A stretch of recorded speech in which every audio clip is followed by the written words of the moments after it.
1회차 삶의 정보로 2회차 삶을 복수하고 다른 남자로 행복해지는 멋진 반전을 보였던 드라마 내 남편과 결혼해줘 같은 드라마가 있지만 우리 현실처럼 한 번뿐인 삶을 성심과 연민으로 서로를 구원한 절실한 사랑도 있습니다. 안녕하세요. 마인드 닥터입니다. 사랑 연작 시리즈 사랑의 다른 색깔, 참을 수 없는 존재의 가벼움, 상실의 시대를 읽어보겠습니다. 여러분, 사랑이 가벼운가요? 무거운 사랑이 좋겠죠. 삶은 무거운 것이 버거워 싫죠. 사는 건 가벼운 무게로, 사랑은 달아나지 않게 묵직한 사랑을 하고 싶은 것이 우리 욕심인 것 같습니다. 그러려면 자신 안에 있는 상실의 흉터를 치유해야 할 것 같습니다. 또 다른 사랑으로 저절로 낫게 될까요? 아마 그 상처는 새로운 사랑을 뒤틀리게 할 수도 있습니다. 우리는 사랑, 이 진정성 있고 무거워야 하는 관계의 이 사랑을 통해서 고통을 극복하고 책임감을 배우고 이 무거운 삶이 다소나마 좀 가볍게 되는 연금술을 할 수 있을까요? 토마시와 테레자, 와타나베와 나오키, 미도리, 이들과 같이 사랑을 한번 해보죠. 이들의 사랑을 읽어보겠습니다. 이 소설과 영화에서 테레자와 토마시의 스토리만 살펴보겠습니다. 토마시 그는 체코 프라하의 외과 의사로서 수술이 뜻대로 안 되면 잠을 제대로 못 잘 정도로 책임감이 강하고 일을 무겁게 하는 남자입니다. 그는 이혼남으로서 여성 편력이 심하죠. 여인에게는 사랑은 한없이 가볍습니다. 환자는 물론 여러 여성을 가리지 않고 양다리 이상을 걸치는 플레이보이입니다. 그의 변명을 들어보죠. 남자와 여자, 사람은 거기서 거기에요. 99.9%는 같고 0.1%의 차이만 있는 것이죠. 전 그 차이를 연애를 할 때 특히 침대 위에서 발견하고 희열을 느끼는 거죠. 토마시 그가 인류학자도 아닌데 영장류의 DNA 문제를 깊은 관계에 들어가지 못하며 쉽게 지루해하는 바람둥이의 변명으로 늘어놓는군요. 비판을 받아도 쌉니다. 그래도 그는 개의치 않고 자신의 신조를 유지하며 프라하 여인들과 자유연애를 할 것 같아요. 출장을 간 도시의 카페에서 책을 읽는 토마시를 유심히 바라보는 웨이터 테레자입니다. 그녀는 학교를 보내지 않고 돈벌이를 시키며 끊임없는 잔소리를 하는 홀어머니 밑에서 하루하루를 살아가고 있습니다. 지적인 갈망과 상승을 바라는 그녀에게 토마시의 그 모습은 운명같이 다가옵니다. 일주일 뒤 그녀는 트렁크를 끌고 그를 무작정 찾아옵니다. 황당함과 부담감에 보내려던 그는 열이 나고 아픈 그녀의 가벼운 연민이 들어 우선 같이 지내며 돌보아줍니다. 그러다 동거를 하게 되는데 계속되는 그의 여성 행각에 그를 사랑하는 테리아는 마음의 상처가 깊어갑니다. 운명 같은 사랑이라 믿고 그에게 대체할 수 없는 여인이 되고자 인내합니다. 수영장에 수많은 여인과 같이 벌거벗고 노래를 부르며 행진하고 그의 눈길을 기다리지만 토마시는 동작이 틀리는 여성을 총으로 쏴 죽입니다. 그녀의 계속되는 악몽이었죠. 깨어나 울며 꿈 내용을 말하는 그녀를 토마시는 안아주죠. 무거운 연민이 들며 사랑하는 것을 느끼게 됩니다. 소련이 민주화 운동을 진압하는 프라하의 봄 사건이 일어나고 둘은 스위스로 망명합니다. 그곳에서도 바뀌지 않는 그의 너무나 가벼운 여인 행각에 그녀는 버려지는 두려움과 자괴감에 이별의 편지를 쓰고 프라하로 돌아갑니다. 그에게 온 지 7년 만에 떠난 것이죠. 토마시는 방울이 풀린 자유로움도 잠시 그 연민이 사랑이었음을 깨닫고 그녀를 따라갑니다. 공산화가 된 체코를 들어가면 다시는 나오기 불가능함을 알고서도 간 토마시는 그녀와 재회하여 행복합니다. 토마시가 공산주의를 비판한 글을 썼다는 명목으로 공산당의 비판을 받게 됩니다. 그는 신분을 스스로 내리면 감시를 벗게 될 것으로 여겨 의사를 그만두고 유리닫기를 전전하며 도시의 건물 밧줄에 묶인 노동자가 됩니다. 오히려 자유로움을 느껴 좋았고 의사로서의 책임감에서 벗어나 잠을 잘 자게 되었으며 다양한 여성과 하룻밤 연애를 합니다.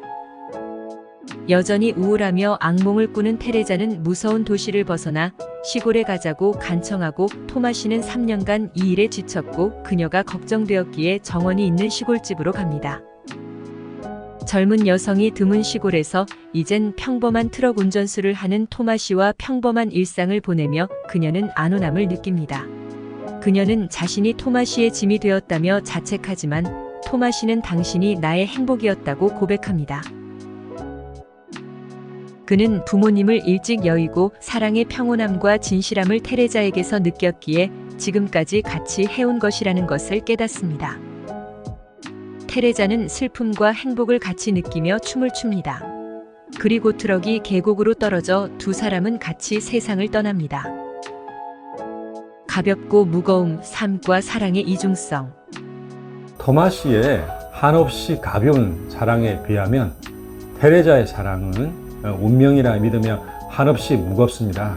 그는 안나 까레니나처럼 흥겨로 없는 지독한 사랑을 꿈꾸는 그녀를 무시하지만 그의 마음에 왠지 모를 어떤 무거운 존재감으로 들어섭니다. 사실 테레자의 첫눈에 반하는 사랑, 의존하며 한없이 기다리는 또 참아내는 사랑이 미련하기는 합니다. 자신의 가벼운 존재감을 필연이라 믿는 무거운 사랑으로 허무감을 채우려는 마음짓 같습니다. 이 진지한 의존을 밀어내지 않고 공감은 하는 토마시는 바람둥이의 경박함이 없이 나름 괜찮은 인성 같아요.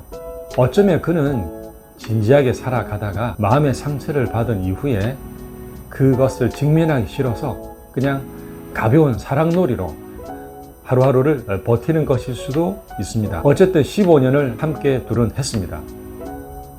테레자, 한없이 가벼운 존재감에 사랑의 수로 누군가에게 없어서는 안 될 사람으로 채워지고 싶던 이 여인은 토마시의 연민과 사랑으로 자존감이 올라오며 삶이 가벼워지고 좀 평온해집니다. 토마시가 귀여운 토끼로 이렇게 달라진 꿈의 내용은 이제 토마시가 테레자에게 의존하며 삶이 무거운 짐을 내려놓고 테레자는 그를 쓰다듬어 주면서 연민하고 사랑해주는 일이 남았음을 의미하는 것 같습니다. 자, 토마시, 깃털처럼 가벼운 관계가 편하고 관능과 성욕의 사랑으로 돈황으로 살아가던 그는 속물은 아닌 것 같습니다. 배신과 반복 등을 겪으며 삶의 이중성의 환멸을 느끼던 그가 결국 자유롭고 행복하다고 테레자에게 말할 수 있게 되었습니다. 그녀의 기다리고 인내한 사랑의 힘이 토마시 그의 깊은 곳에 있던 사랑의 힘을 이끌어내었습니다. 토마시는 자신 안에 있던 진정성과 깊은 연민의 사랑이 테레자의 무거운 삶의 무게를 가볍게 해주었고 또한 자신의 공허함을 치유했습니다. 그리고 죽음까지 같이 합니다. 죽기 직전에 그들은 그들의 사랑과 삶의 무거움을 한아름 껴안은 평온함에 다다랐었죠. 이중적인 삶이 추락해도 아름다우려면 토마시, 당신 인생에서 내가 모든 악의 원인이야. 당신이 여기까지 온 것은 나 때문이야. 더 이상 내려갈 곳도 없을 정도로 밑바닥까지 당신을 끌어내린 것이 바로 나야. 테레자, 내가 이곳에서 얼마나 행복한지 당신은 모르겠어? 당신의 임무는 수술하는 거야. 인물하니? 그건 다 헛소리야. 내게 인물은 없어. 누구에게도 인물은 없어. 임무도 없고 자유롭다는 것을 깨닫고 나니 얼마나 홀가분한데. 마지막 허탈한 사고사로 슬픈 엔딩이지만 삶이 참 기막히고 허탈한 면이 있으니까요. 이들의 사랑의 끝은 아름답고 또 다른 토마시와 테레자가 삶의 이중성을 알면서 또 포기하지 않고 사랑을 계속할 것임을 알기 때문이죠. 삶과 사랑은 가볍고 또 무겁고 추레해 보이지만 아름답습니다. 고통만 있는 것 같지만 연민으로 받쳐준다면 추락하지 않고 다시 시작할 수도 있습니다. 삶의 이중성과 회기성은 사랑에서 더욱 극명하게 우리를 테스트하고 있습니다. 작가 밀란 쿤테라가 니체의 영혼 회귀성을 언급하며 소설을 시작했었죠. 그 철학을 깊이 이해 못하는 저는 무거움과 가벼움의 모순이 얘기하는 것은 그저 긍정과 초월의 철학이라는 말에 그런 것인가 할 뿐입니다.